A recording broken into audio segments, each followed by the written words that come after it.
The Mayo Experience. That Mayo Experience. That Mayo Experience.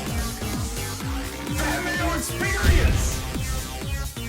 Experience. Hello and welcome to this episode of the Pat Mayo Experience. I am Garion Thorne, which must mean we are talking some baseball on today's show. 2020 MLB rankings. We are using the NFBC ranks to get a sense of where we are early on in February, still about a month and a half away from the beginning of the baseball season. But I'm excited to talk some baseball. But before we do that, going to do my best Pat Mayo impression here. Want to get you guys into some draws. There is a $100 draw, $100 on DraftKings. All you have to do, subscribe to the Pat Mayo Experience on iTunes, leave a 5-star review, say something really nice about the show, as we always ask you to do, and then, of course, leave your DraftKings handle so we know who to give the money to, because you're such a kind person. We want to thank you with that money. Another draw, $20, leaving a comment on this show. First, you got to like the show on YouTube. Then, in the comment section below, with your DraftKings handle, leave me who you think the number one pick in 2020 should be. That's actually an interesting question as we bring in the Athletics' Chris Meaney. Chris, how's it going, man? Good. It's crazy. Time flies, man. I know. Last year we were sitting here and I think we were debating. Well, it wasn't much of a debate. Well, remember we were talking about Arenado and Vlad? Yeah. Or well, not There Anthony was Rendon and Vlad. Talking about Arenado as like a top five-ish Top pick. five-ish pick and not kind of falling down the board. Not there anymore. We can get into that a little bit if we it's want good to be to. here, man.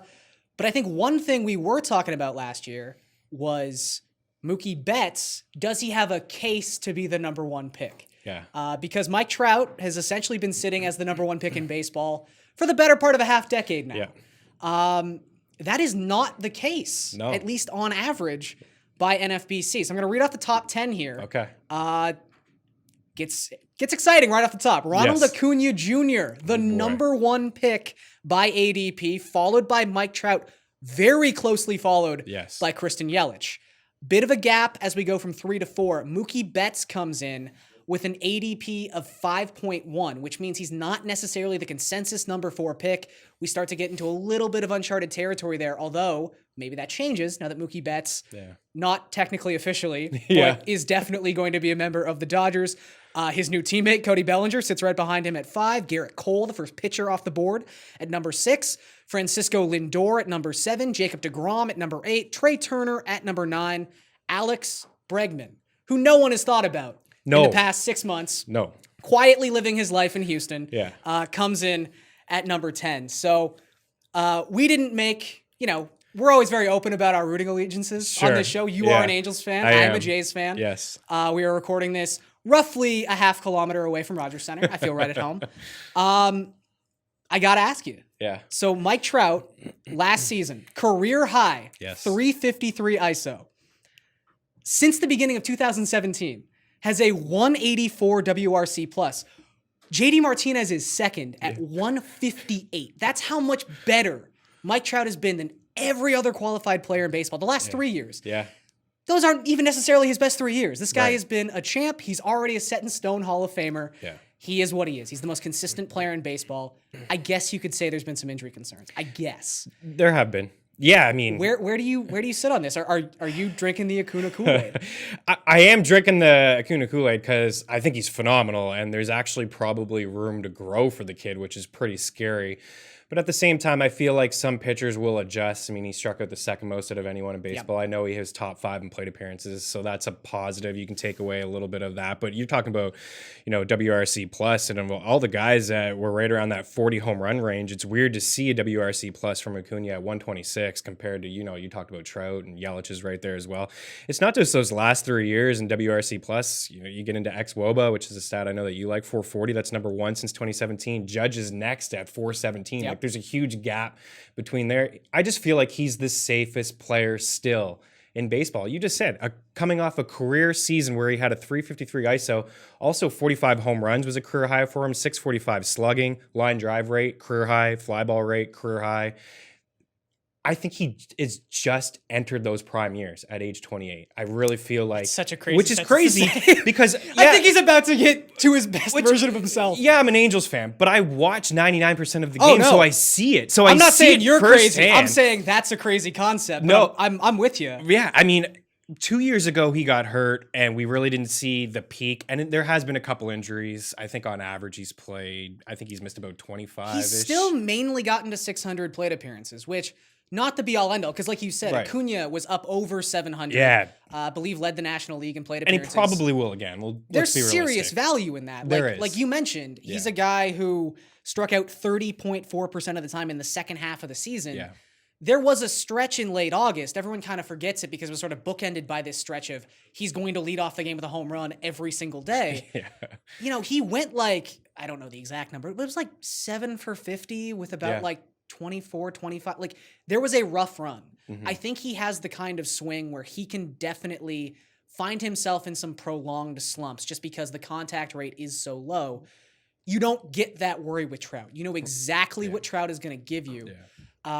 I guess the only, like I was really trying to come up with why I wouldn't take Trout one. It's the stolen bases, isn't it? It's definitely the stolen base. It's the potential for the 40-40 season. Yeah. Because if you look back, you know, even 2017, we'll talk about JD Martinez a little bit later, but 2017, JD Martinez finishes third among all position players in total value in standard 5x5 leagues at the end of the season.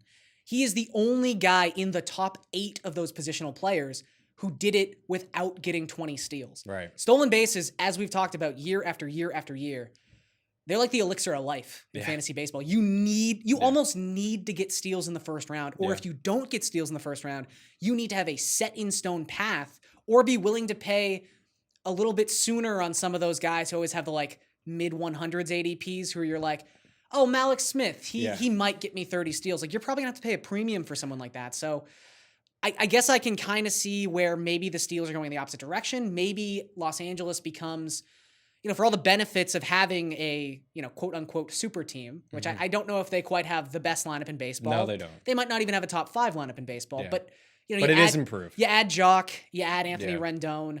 I don't know how much Pujols has left. I Nothing. don't know if you're going to get, you know, I don't know what kind of seasons you're going to get from someone like Tommy La Stella, who I think maybe had his career best season last year. Outlier. But at the same time, I think we can safely say this is probably the second or third, maybe even the best lineup Trout's ever played in. So from a run scoring standpoint, from an RBI production standpoint, this is probably the best case scenario for him. But maybe they become a more station-to-station team like New York, like Houston, and we see his steals go down. The only other thing I could come up with, and this is something that's brought up constantly against these quote-unquote good hitters, good real-life hitters, he walks a lot. 20.5% walk rate with men on base. That's the highest rate of anyone in baseball, which starts to take away from some of those RBI opportunities. Also has the lowest, or had the lowest swing rate of his career overall last season at just 36.8%. So aggression is definitely on Acuna's side. Steals are definitely on Acuna's side. But I think if you have the number 1 pick in a draft and you want to make sure that it's just going to go well. Yeah. And that's not to take away from Trout's ceiling, obviously. He's got arguably the highest ceiling of any player in baseball. Yeah. I think I'm still leaning Trout. Yeah. Well, listen, I mean, he's come top 10 in every year but one. The one season he had 114 games and he still finished as a top 20 player. Yeah. And the stolen base is only 11 last year, average 25 the 2 years prior. I think he can get to that 20 mark. I really do. And you mentioned the walks. You know, since 2017, 8 more strikeouts than walks. Like that's crazy alone. It's Like incredible. he's walking, but at the same time, you mentioned some of those guys in the lineup. You know, you bring in Anthony Rendon, Simmons is a contact hitter, David Fletcher's a contact hitter. Justin Upton may be in a situation where he could hit 220 and lead the league in RBIs, like because he's just gonna have so many opportunities to drive in runs. But there was a point last season in a 0-0 ball game in the 5th inning where there was no outs and Trout came up and he was intentionally walked because Brian Goodwin was batting behind Mike Trout. Yeah. So that is just, I think the walks maybe will come down. Sure. You know, you can make a debate about plate protection, whether you believe in that kind of stuff or not, but having a guy like Yeah. Anthony Rendon behind you compared to Brian Goodwin though, is a like, plus. Trout's even someone who, you see this a lot in like basketball, where a guy can go off for a summer and say, I am going to improve in this facet of my game. And in basketball, I'm not saying it's easy to get better, but it's easy to say you're going to get better at something, work at that specific thing, and then execute it because you're in control of what you're doing most of the time. Yeah. Baseball, it's hard to be like, I'm going to get better at X because you don't know how you're going to be attacked. You don't know what situations you're going to encounter. So much is out of your control. I feel like Trout is that guy who just a couple seasons back, he's like, I'm going to stop being beat by the high fastball. It stopped happening. Right. Like, I think if he goes into this season thinking, I can be more aggressive because I'll get better pitches to hit because Rendon's behind me, I think it happens. Like, Yeah. I think he can make that kind of stuff happen. We've been down this road before, though. I know we talked about Mookie. There's a bigger argument. It's a legitimate argument this year with Acuna. Oh, sure. We didn't even mention and Yelich. We can bring Yelich into right. this too. Last year with Mookie, I mean, the year before that, some people were kind of Altuve. The year before that, there was some Kershaw buzz. Remember when Bryce Harper had the big MVP season? There was some Harper Trout debate. So every year, I just think there is some safety there. You mentioned Trout. Everyone, the high fastball, pitchers adjusted, and he had to adjust. And now we're seeing Acuna with that strikeout rate and all the strikeouts that he had. I feel like there'll have to be an adjustment period for him too. And then, Yelich, I mean, he's been the best of the three since the All-Star break in 2018. Just a ridiculous slash line, 342, 436, 705, 69 homers, a 190 WRC plus. He has been the better of the three in a year and a half. I was going to say, I think right now, if I had to rank them, I would go Trout, Yelich, Acuna. Yeah, I think I would too. And again, that's not disparaging Acuna. It's just about the quality of player we see in this top three. Because like you said, if you take his numbers from last season, and I know he's still, I think it was like 600 or 601 plate appearances he just got over before he broke his kneecap, which is still an incredibly painful sounding injury. Apparently he's perfectly fine. He's going to have a normal spring training, so I don't think we have to worry about that too much. But if you prorate those numbers to even 650 plate appearances, which as we talked about with Acuna, Yelich is easily someone who could get 700 plate appearances if he stays healthy this season. 650, 49 home runs, 34 stolen bases, 112 runs, 109 RBI.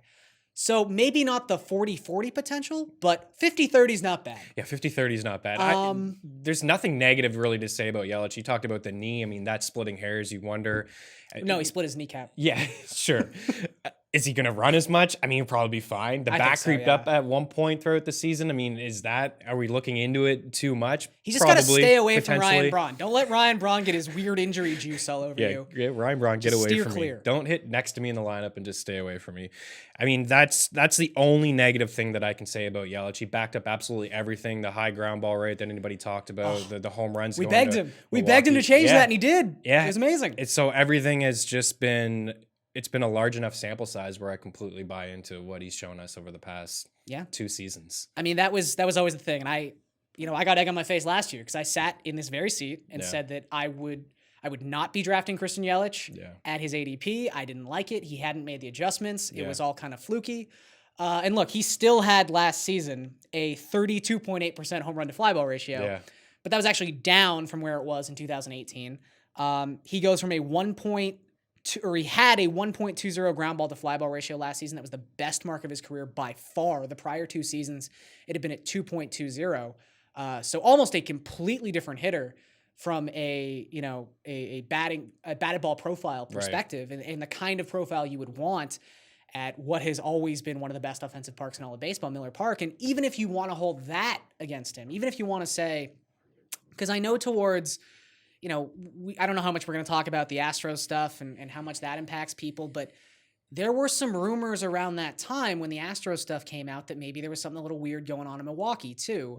And these rumors apparently had been swirling for a couple years as well. So I took a look at it, his slash line on the road. And I do remember to start last season, I think he had like 20 of his first 22 home runs at home. At home, yeah. So there was a major difference. But he finished the season on the road, slashing 312, 409, 597 with a 152 WRC plus.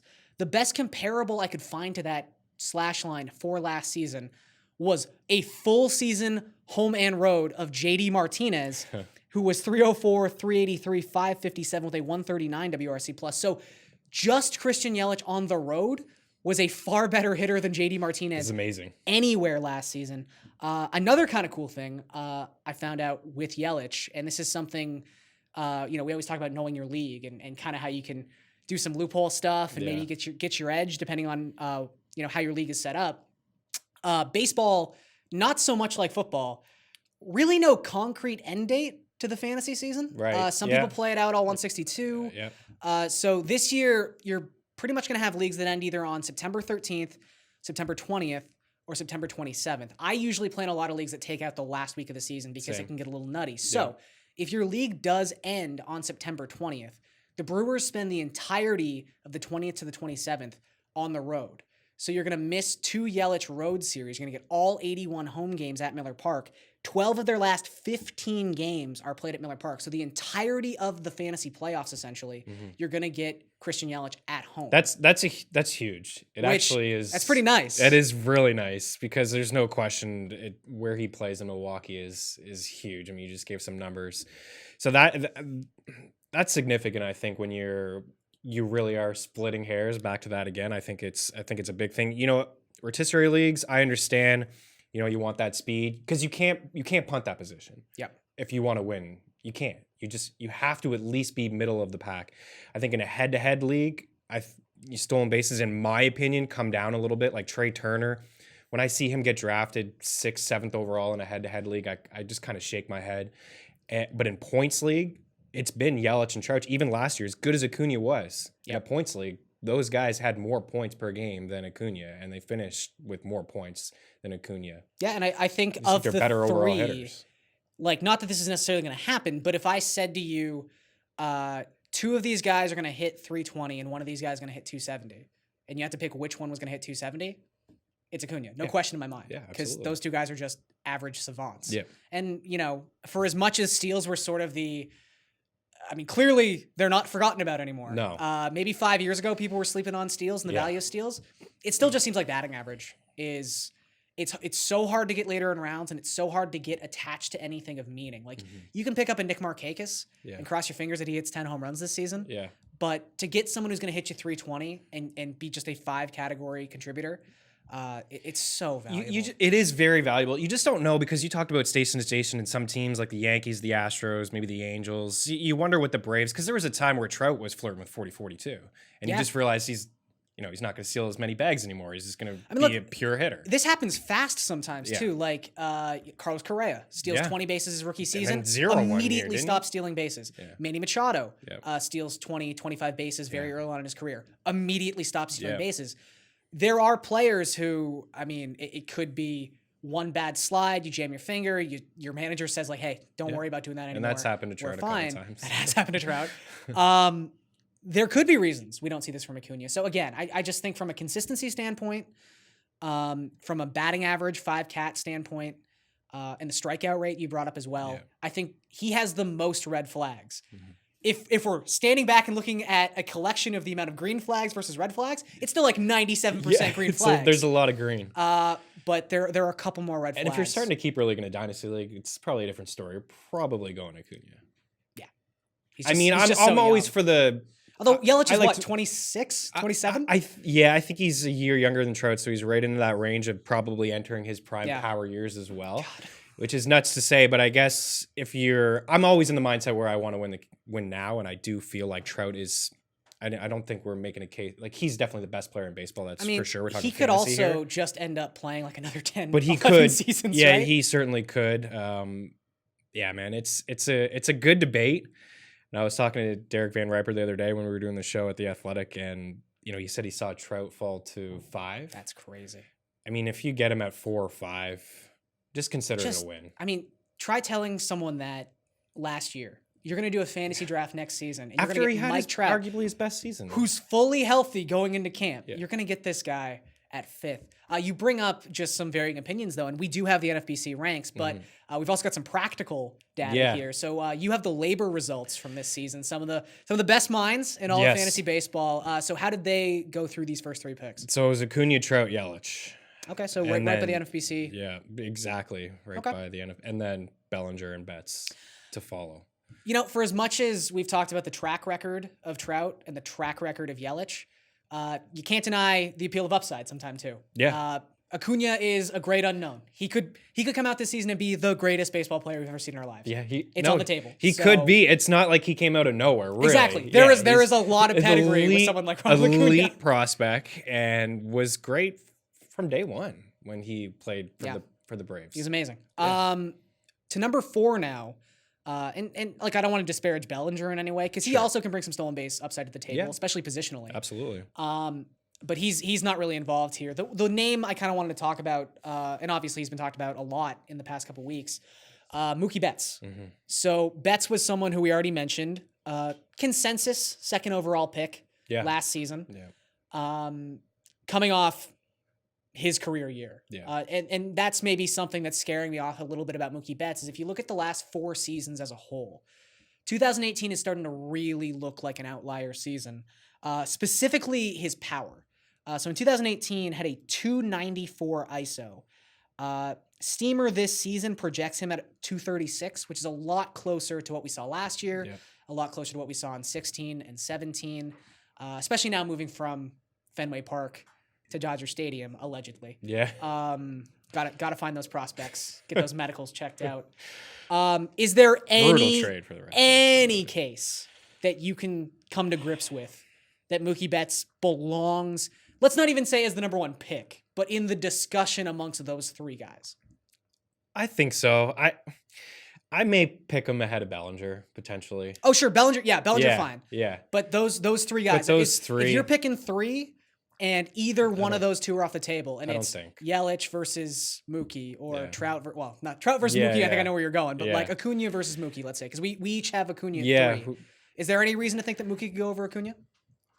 I don't think so. It is really close. I think honestly, if he was a member of the Boston Red Sox, I may think about it.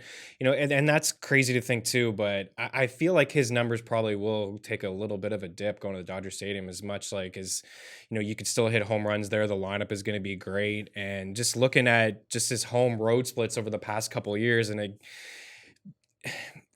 they've been great on the road and they've been great at home, but even still, 2019, 314 average at home, 17 home runs on the road, 275, 12 home runs. He had more runs at home than on the road. Basically, the plate appearances were pretty much dead on. I think he had 5 more plate appearances at home. 2018 hit 364 at home, 331 on the road. The home runs actually went the other way. He had 19 home runs on the road and only 13, but he had almost 60 more plate appearances, so there's that.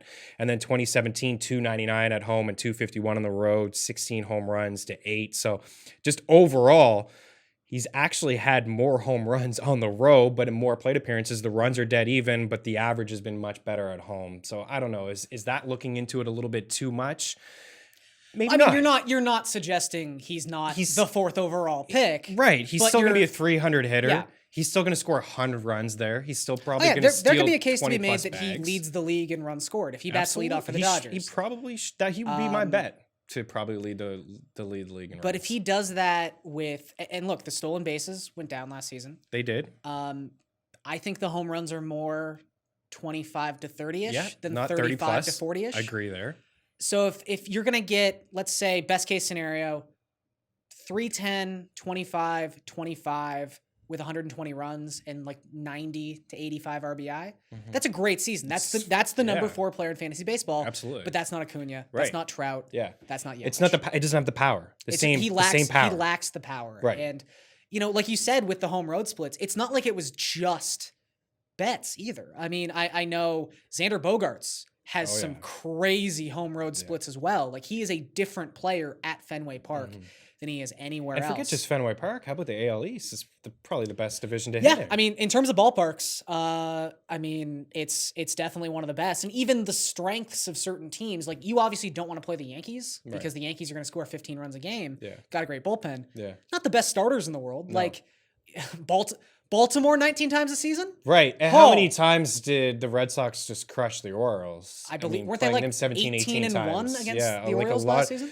I don't want to take anything away from JD Endeavors and Bogarts and Betts, but I mean, everybody absolutely crushed Baltimore. They weren't Gleyber Torres, but they had some great numbers against the Orioles. Yeah. It sucks not getting to play the Orioles 19 times a season. Sure. And going to Petco and going to Oracle Park. Like, I like saying AT&T still. Or I'm getting used to the whole Oracle Park thing.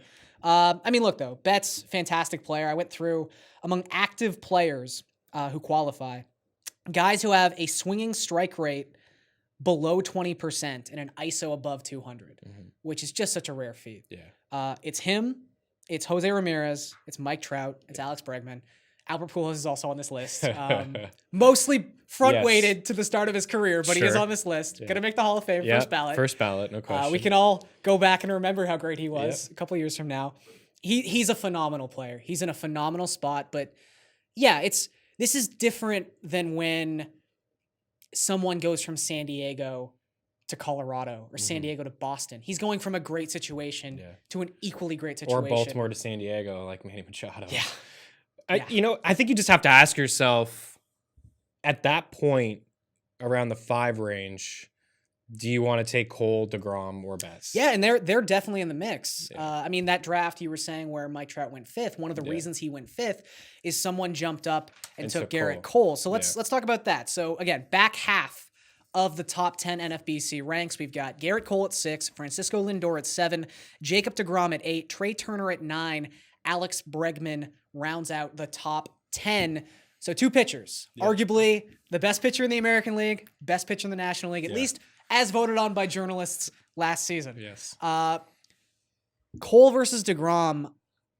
Look, DeGrom was a stud, and I think his second half of the season was a little bit overshadowed by the dominance of Cole and Verlander. And I think he's also always going to be overshadowed by himself because he's never going to be able to recapture what he had in 2018. But after the All-Star break, he was pretty close. He had a 2.12 FIP and a 33% strikeout rate over the final 94 innings of 2019. That's insane. Yeah. But when you know that he went through an entire season with like a 1.7 FIP, you're like, It's like video We've seen game it before. before. You're playing on rookie. Like, Yeah. I'm going to be the show. It's ridiculous. But at the same time, Garrett Cole last season, I mean, just the 326 strikeouts. To put that in perspective, again, DeGrom, class of the National League, struck out 255. Yeah. So almost 70 strikeouts fewer. And he gets to face pitchers Yeah. every once Like, in a while. I mean, I guess the conversation we can have is, and it's one I've heard, I know Howard Bender on SiriusXM has had this conversation. I know a lot of people have had this conversation. There's always going to be the question of, you show up to Yankee Stadium, you got the big contract, bright lights, big city, media attention. I don't think it worries me. Are you worried at all about the Yankee factor here? I'm not. I guess the one thing that I will say about Cole is he does allow some bombs. He allows some home runs. I mean, 29 home runs last year, 40% fly ball rate, 42% fly ball rate the year before that, 79 home runs since the start of 2017. That's the 9th most in baseball. But I mean, I'm not worried about it. We've seen even recently some players like Machado and Harper sign that big contract. They were both letdowns in my opinion last season. But for Cole, I'm not worried at all. I think he figured something out in Houston. Yep. Number one in terms of whiff rate, strikeout percentage. I mean, 40%, swinging strike percentage, contact rate is second. It's everything across the board is just elite. So I think you just have to ask yourself a bit of preference. Do you want to trade in 80 to 100 strikeouts for a better ERA? I mean, more control, I suppose, with DeGrom. He's had a sub 2 walks per 9 back-to-back seasons. And if you really are looking deep into it and wins are so hard to predict, DeGrom has 36 wins over his last 3 years. He has 36 wins. You really do feel like so are you Cole suggesting has 35 in his last 2 years. I was going to say, are you suggesting that we're going to get maybe like 3 years worth of normalization on DeGrom and you're projecting forward, or are we just saying Garrett Cole's going to win 22 games this year because he pitches for the Yankees and he's really good? That's exactly what I'm saying. I'm saying Garrett Cole's going to get 80 more strikeouts, and honestly, I know wins are so crazy, but you can predict them because it's right there. You got the Yankees in the offense. He's going to win 20 plus games unless he gets hurt. And here's the thing with, like, we always talk about National League versus American League, and rightfully so. The biggest part of that conversation is they get to face weaker lineups generally. They only have to face 8 hitters. They can take a bit of a break with the pitchers. One thing we don't talk about, not that it's like necessarily a fair trade-off, but if you're an American League pitcher and you've thrown 95 pitches going into the 6th inning, and you're Garrett Cole, you're going back out there for the 7th. Right. In the National League, and this really does factor into the win expectancy for a guy like DeGrom, there's some weird lineup stuff where some nights they're going to have to pinch hit for you in a tie game, especially the close games. Absolutely. Got to pinch hit for and you. And you know they're going to be close games. He's not getting the run support. The bullpen is not as good as it is. Although Yo's going to come back and hit 40 home runs. So this is all fine. Sure. But yeah, like there are definitely win expectancy disadvantages to pitching in the National League, and I think that has to be for as unlucky as we all know Jacob DeGrom is, Extremely. because he is deserving of 50 wins the last 3 seasons. Yes. Part of this is National League, and I think we can't ignore that. I'm with you. I think you have to go Cole. Yeah. There are strikeouts you can find later on. You can make Sure. devil's advocate. You could, there's guys. It's a lot of people are swinging and missing free swingers these days. So you can find some strikeouts later on, and at the same time, you won't obviously be able to find the type of ratios for DeGrom that can really kind of stabilize like the WHIP, the ERA, all that stuff later on in drafts. But I'm taking those strikeouts. Yeah, I just think you take the strikeouts and you work backwards from there, and even the home runs. So like you said, 16.9% home run to fly ball ratio last season. If this had been 5 years ago and you said, okay, you're taking that guy and his inclination to give up home runs and sticking it in Yankee Stadium, I'd probably be a little concerned. But you start looking at the way elite pitchers are taught to pitch now. Max Scherzer gives up a ton of home runs. Oh, yeah. Justin Verlander gives up a ton of home runs because guys just pitch high in the strike zone and say, look, you might get one this game, but there's no one on base because I'm throwing it. I'm throwing strikes all game. And there's no one else because you're hitting weak fly balls. They're solo shots. So, yeah, like I'm just not overly concerned about it's a weird thing to say, but home runs don't scare me off that much anymore. I may be concerned about Cole long term. He throws hard. He's thrown a lot of innings. Maybe, sure. Potentially looking down the road, but I'm not concerned about Yankee Stadium. This guy's always wanted to be a Yankee. He's gonna come in there with a smile on his face. He's gonna be motivated. And look, it's not like he's going from Kansas City to New York. Not that Houston's New York, but this guy's been pitching in high leverage situations for the entirety of the last 2 years. He knows what he's doing. Exactly. Even in Pittsburgh, he pitched in an NL wildcard game. Like, he's used to this kind of pressure. So I think I'm fine with it. Nitpicky stuff, if we want to. Had a .79 whip in Houston. That went up to 1.02 on the road. Yeah. I don't know. I mean, the ballpark thing is... I don't think the can thing worked in reverse for pitchers. I don't think so. I don't know how to explain that, but... Yeah, I don't think there's... going to Yankee Stadium, of course, you're going to get those bunt home runs, those weird ones that we saw last year. Who knows what the ball's going to be like this year, too? That's another thing. Nobody knows. Like, if the biggest knock we have on Cole is a 17% home run to fly ball ratio, maybe the ball's different. Yeah. And maybe that goes away. I think it could be somewhere in between. But who find knows? A happy medium? Yeah. I don't know, man. I don't know. I'm sure we'll find out from a non-MLB sanctioned report in, July. Yeah, so probably. We'll figure it out. Moving out of the top 10, we've got Trevor Story at number 11. Juan Soto, hero of the World Series for the Nationals, at number 12. Nolan Arenado at number 13. Justin Verlander, the aforementioned Verlander, at number 14. Max Scherzer at 15. Freddie Freeman comes in at number 16. Walker Buehler at 17. Fernando Tatis Jr. at 18. Jose Ramirez at 19. Anthony Rendon rounds out the top 20. So, got a lot of Nationals in there. Yeah. I feel like you're really getting some value. Like Arenado. So let's talk briefly about Arenado, because I just think the only thing that's keeping him down, and I might be wrong about this, but seems like it's just the prospect of a trade. Yeah, you're dead on. So the only thing that I can think of, because he's been so consistent. I mean, he's been incredible. You go through the numbers. We brought these up last year, and they've remained true. Like across the last 3 seasons, he is crushing everyone in baseball in runs batted in. Yes, because he just gets so many opportunities. This is something I wanted to bring up with Mookie and even with Acuna. The run expectancy created by batting leadoff is fantastic. Mm-hmm. And if you're in a points league, it doesn't really matter. If you're in a head-to-head league, something to think about is there is a bit of trouble with RBIs when you bat leadoff. Mm-hmm. And the outlier to that rule was Charlie Blackmon for the longest time, because everyone hits. It doesn't matter if you've got a crappy catcher and a crappy pitcher coming in at 8-9. There's going to be someone on base because it's Coors Field. That it's such a good environment, but at the same time, I look at Arenado and I think, so the trade deadline is July 31st, which means you're going to get 3.5 months at least. April, May, June, 4 months, excuse me. Yeah. You're going to get 4 months, definitely. Well, maybe not definitely. It could happen midseason, who knows? But most likely, you're going to get 4 months of Arenado at Coors Field. Understandably, the numbers do drop off home away. But he's not a bad hitter. No, he's a great On the hitter. road. Yeah.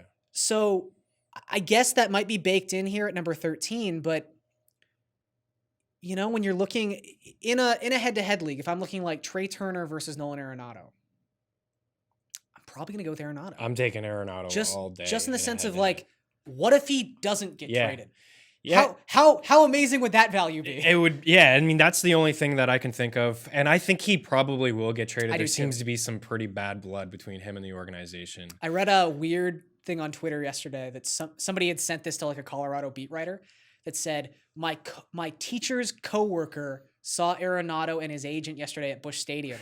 And I was like, there's lots of questions I have here. First and foremost, why is this person also at Busch Stadium? Yeah. But that's the rumor mill that I've heard. So Wow. Does he end up as a Cardinal? Who knows? But Yeah, it's certainly possible. I mean, Colorado is such a weird organization. Like a lot of their kids, they've just buried and they haven't given them opportunities. They've gotten some like Desmond, is kind of hurt the coming of Hampson or sure, yeah. I mean, there's every or year other we have guys.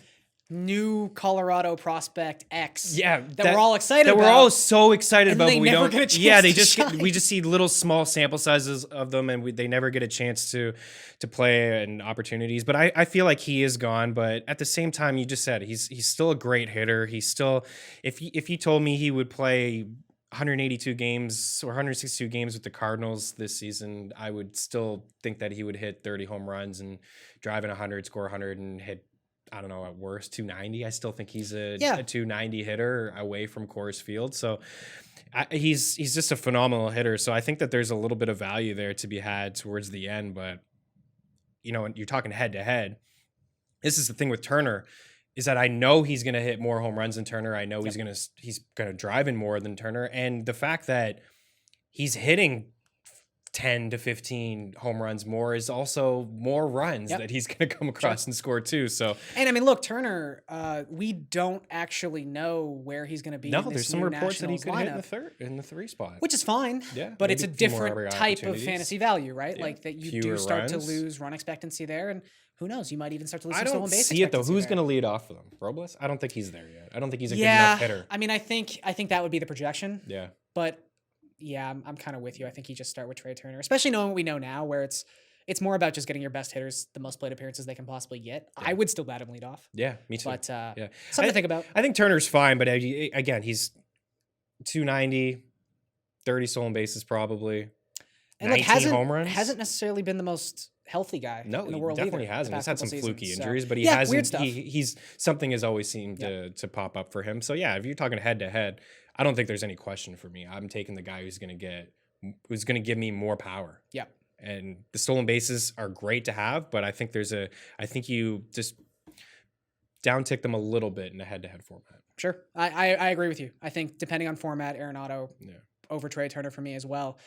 We do get into this tier of like the consistent every single year guys. You got Verlander, you got Scherzer, you got Freddie Freeman. Love Freeman. You just know what you're going to get every single season. I remember we talked about this last year and ended up being right. I mean, we had Freeman as he should be the best first baseman. He should be the first baseman. He wasn't taken. going in the first round. It's crazy. Last year. And look, I understand it this year. There's just so much top flight talent. It's a great problem to have. But yeah, Freeman, you just know exactly what you're going to get every single year. The new blood here, I mean, obviously you got Soto, but I think we can all agree that Soto is just another one of these generational talents. Yes. He showed what he can do. I don't think he's going to have some sort of like World Series slump or anything like that. Fernando Tatis Jr. is a really interesting case. And I think I brought up this name already on this show. The name that I keep coming back to, and I distinctly remember we talked about this back in the fantasy days. He's this year's Carlos Correa. He's someone who came up and was absolutely incredible in the opportunities he got. He paces numbers over if he played. I know he probably would have cooled off in the second half. I mean, I didn't prorate because they would have been insane, but just 372 plate appearances across 84 games, slashed 317, 379, 590 slugging percentage, had a 150 WRC plus, 22 home runs, 16 stolen bases with a 272 ISO. So he is shortstop number 5 by an FBC. If you're including Bregman in the shortstop category, which I mean you can play him there you so can might play as him well. there. Yeah. There are some concerns, though, Of course. with Fernando Tatis. 410 BABIP Yep. seems unstable. 31.9% home run to fly ball ratio. So there is obviously so much potential. And it's not even potential that we haven't seen. Yeah. Like, for as much as you can look at the BABIP and home run to fly ball ratio and go, clearly this is unstable, it still takes a special kind of player and a guy who can make a certain level of contact to be able to have that across almost 400 plate appearances. That's a small sample, but it's not that small a sample. Yeah, it's more than half a year. So where are you kind of sitting with Tatis? Like, are you comfortable today saying he is definitively a top 20 pick? It's a great question. It's one that I've kind of debated between myself for the past couple weeks, and I think yes. But you're right. The BABIP, he strikes out a lot. A lot. That's concerning. Yeah, if you prorate this, and he wasn't going to do that, but you just gave off his numbers, like 44 home runs, 30 stolen bases. He's going to score over 100. He's going to drive in over 100. He's probably, hit around 300. He has had high BABIPs before. He's obviously got some speed. Ground ball rate, a little high. But that could lend itself to the that BABIP. Right, that's what I was going to go there. But I mean, the line drive rate, the hard hit rate, it's elite. Maybe not the hard hit rate, but 44% is pretty solid. Absolutely just crushed lefties, which Yeah. I think is a huge thing for a young player, just to be able to hit lefties like that. If I just project his season, 30 homers, 90 runs, 80 RBIs, maybe he's just a 270 hitter. And again, in my opinion, that's better than Turner. So He's not going to steal as many bags. I mean, he's not going to have the same average, but he's probably going to be right there in runs. He definitely has more power though. yeah, Steamer feels pretty similar to you. So Steamer has him at 671 plate appearances, 31 home runs, 23 stolen bases, about 95 to 85 runs RBIs, Yeah. give or take. 265 average, 333 on base percentage, 484 slugging percentage. See, I think he's better than a 265 hitter. I do. I think so too. I think Steamer tends to look at strikeout rate and take that very seriously, Yeah. which is fine. Yeah, That's one of the sure. biggest indicators of batting average there is. Absolutely. And you say, okay, he's going to strike out in 30% of his plate appearances. I'm not saying he's going to go from a 410 BABIP to like a 290 guy. I think the skill set he has, the contact rate, the contact skills, the speed, he's someone who can survive as like a 340, 345 BABIP guy. But, that starts to nip away at an average as well. But yeah, he could definitely be a 280 hitter, 285. Yeah. I could see that in the realm of possibilities. The thing I thought that was interesting though, I'm old enough to remember shortstop used to suck. Yeah. Oh yeah. That is not the case anymore. It just Yeah. seems like the best athletes in baseball so play deep shortstop. now. Yeah. Remember it was just Tulo, Hanley Ramirez, and Reyes. Make It sure was you those get three. Reyes, I If know. you didn't get those three, one of those three, You're were gonna need really to grab just kind of punching JJ your Hardy position. around pick 200. He's my shortstop 8. Cool, great. There's studs at the shortstop So position. within the top 100, just some guys who I picked through who have very similar Steamer projections. Not even I'm saying they're going to do this, but very similar, at least in like 4 of the 5 categories. Because none of these guys, except for Bichette, has the stolen base potential that Right. Tatis has. And I have my questions about whether or not the Jays are a team that are even going to allow someone to steal 30 bases. It's been a very long Interesting, time since the Blue because- Jays had a 30 stolen base guy. because he can steal bags. He can Just steal when we bags. saw him come up, he was hitting doubles and homers. Yeah, when you're standing on second already, who cares? Javier Baez going off the board around pick 41 in NFBC drafts. Yeah. 637 plate appearances, much better. Yeah. 32 home runs, 14 stolen bases, about a 270 hitter, 500 slugging percentage. So they have him with a little bit of a power edge. They have his stolen bases middle of the pack. Yeah. Probably best case scenario, he steals 20 bags. I don't Yeah. even know if he does that. Bo Bichette around pick 72. 663 plate appearances, 22 home runs, 24 stolen bases, about a 275 hitter, very similar OBP, very similar slugging percentage. He's actually, when you line up these two guys, Bichette and Tatis, from Steamer's perspective, are almost identical, except that Tatis has much more power, in their opinion. Carlos Correa, the man, the myth, the legend. Gotta bring him up in this conversation, Sure. obviously. Going off the board around pick 96. 640 plate appearances, give or take, 33 home runs, no steals. He stopped stealing no bases. steals. That's the big hole here. 273, best projected slugging percentage of the 4 shortstops at 519. But So I just don't believe in the power for Correa. Like I think it's just a huge if that guy's going to be able to play full season. He just really hasn't been able to do it. So 500 hasn't had 500 plate appearances in 3 consecutive seasons. Yeah. Which is a very Broke big red his flag. ribs getting a massage. I know. God, that's got to be that one of even the a best thing? injuries we've had so far. I don't even know if Well, maybe that's it's like, I don't real. know. Like, come on, like. Yeah, I mean, that's a weird It's a little situation. fragile. I think he's a great hitter. It's just he just has not been able to But- see. So I don't think he'll reach that 30 home run. It's funny. He had a very good season. If you go by expected WOBA, among players with, I think it was 450 plate appearances. So essentially all Yeah. qualified players. He had a 391 xWOBA, which was the 16th best in all of baseball. That's an elite number. Yeah, it is. So if you go by the same statistic, and you know, this is obvious just with how well they performed within very small sample sizes. xWOBA says that Tatis and Bichette both outperformed their actual WOBA by about 50 points, which makes a lot of sense. I think specifically for Bichette, I don't know if he has 35 home run potential, which is what he was kind of on pace for when he came up with the Jays. He is probably more of like a 25 home run at best type of player. Although batting leadoff, if he stays healthy, he could get 700 plate appearances. So you never know. But Correa, you know, we haven't talked about this yet. And it's something that hangs over the head of Bregman. It's something that hangs over the head of Altuve, who we'll talk about as we keep going through these top 50 NFBC ranks. There's the home road splits. And people are going to hold these against you. He might have the most severe home road splits of anyone on the Astros last season. He had a 176 WRC plus at home, a 115 WRC plus on the road. That's still above league average. Yeah, that's pretty But significant. that's not notable. Right. So that could be held against him as well. Look, I don't think what I'm suggesting here is that Tatis is better than any of those 3 guys. I think, like you said, I think there could even be a case to be made that he is better than Trey Turner. And I think everyone can agree he has a higher upside than Trey Turner. Yeah, Definitely. for sure.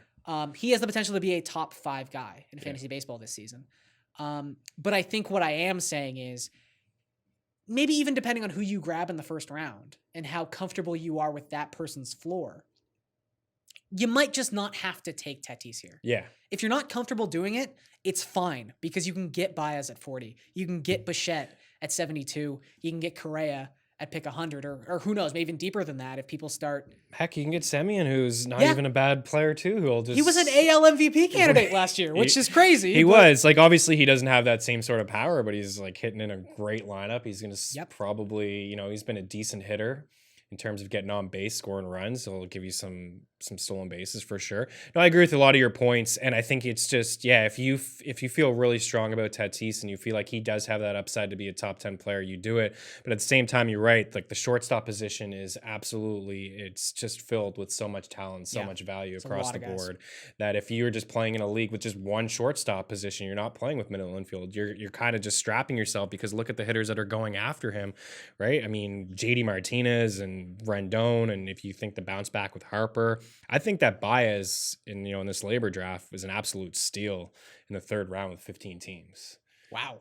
Right? That's like, some deep value. Because there were some doubters last season that he could duplicate this season that he had in 2017. He backed off a little in the second half. He did back off, but he still had a pretty solid campaign for somebody who didn't who I thought was kind of a value pick last year because we weren't really completely buying in. So where did Tatis go out of curiosity in labor? So 16, 17, 18, 19, 20. 20? Right there Seems at that about 20. Yeah, I mean the 5th pick in the second round. It's a pretty 15 apt teams. way to wrap up our discussion on the top 20 picks for the NFBC. So we will get in to JD Martinez and some of those big power bats you talked about in that mid-20s range when we come back and break down picks 30 to 50 on the Pat Mayo Experience featuring Garion, Thorne, and Chris Meaney. So I want to remind you guys one more time before we get out of here, if you want to get into a couple of draws, it is very easy to do so. We have a $100 DK draw. That one. Subscribe to the Pat Mayo Experience on iTunes. Leave a 5-star review. Say something nice about the podcast. Leave your DK handle in that comment, in that review, and you'll be entered into a draw for $100 DK dollars. $20 DK dollars.